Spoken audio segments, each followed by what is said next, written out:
Welcome to easy steno. Dictation 5 second बाद start होगी।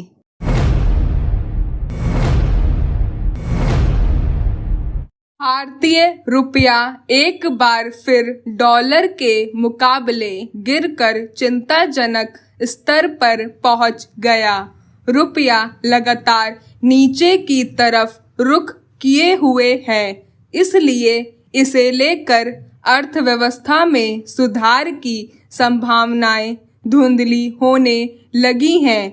जब भी किसी मुद्रा में लगातार गिरावट का रुख बना रहता है तो वह मंदी की संभावना प्रबल होने लगती है। $1 की कीमत अंतर्राष्ट्रीय बाजार में 83 रुपए 1 पैसा आकी गई। हालांकि सरकार को उम्मीद है कि यह दौर जल्दी ही खत्म हो जाएगा और भारतीय अर्थव्यवस्था मजबूत स्थिति में पहुंच जाएगी। शायद इसी विश्वास के चलते वित्त मंत्री ने भी कह दिया कि रुपए की कीमत नहीं गिर रही, डॉलर मजबूत हो रहा है। रुपए की कमजोरी की बड़ी वजह अंतर्राष्ट्रीय बाजार में कच्चे तेल की बढ़ती कीमतों और रूस यूक्रेन के बीच चल रहे युद्ध को बताया जा रहा है, मगर केवल इन्हीं दो स्थितियों को रुपए के कमजोर होने का कारण नहीं माना जा सकता। किसी भी मुद्रा में गिरावट तब आनी शुरू होती है जब घरेलू और अंतर्राष्ट्रीय बाजार में सिकुड़न आने लगती है, यानी खरीदारी कम होने लगती है, लोगों की क्रय शक्ति घटने लगती है और लोग निवेश को लेकर हाथ रोक देते हैं। पूरी दुनिया में अर्थव्यवस्था लड़खड़ा रही है। विकसित देशों में भी खुदरा और थोक महंगाई चिंताजनक स्तर पर पहुंच गई है। इसका असर यह हुआ है कि उत्पादन घट रहा है।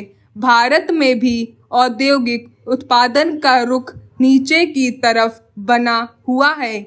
घरेलू बाजार में ही खपत ठहर गई है। विदेशी बाजारों में महंगाई बढ़ी होने की वजह से भारतीय वस्तुओं की पहुंच संतोषजनक नहीं हो पा रही। निर्यात के मामले में पहले ही लक्ष्य तक पहुंचने में कामयाबी नहीं मिल पा रही थी। कोरोना काल के बाद स्थिति और खराब हुई है। निर्यात घटने से विदेशी मुद्रा भंडार में अपेक्षित बढ़ोतरी नहीं हो पाती। फिर जब रुपए की कीमत गिरती है तो बाहर से मंगाई जाने वाली वस्तुओं पर अधिक कीमत चुकानी पड़ती है। इस तरह विदेशी मुद्रा भंडार में लगातार कमी आती जाती है। भारत डीजल और पेट्रोल के मामले में दूसरे देशों पर निर्भर है, इसलिए उसे अधिक कीमत चुकानी पड़ रही है। फिर घरेलू बाजार में पेट्रोल डीजल की कीमतें संतुलित नहीं हो पा रही हैं और उसका असर न सिर्फ माल ढुलाई और परिवहन पर पड़ता है बल्कि औद्योगिक उत्पादन में भी लागत बढ़ जाती है।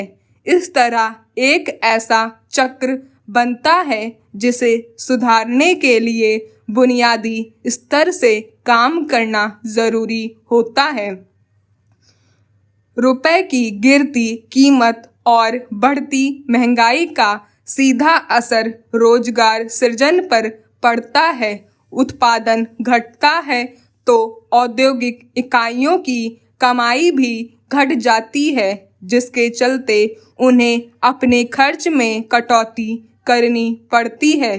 स्वाभाविक ही वे छंटनी का फैसला करती है।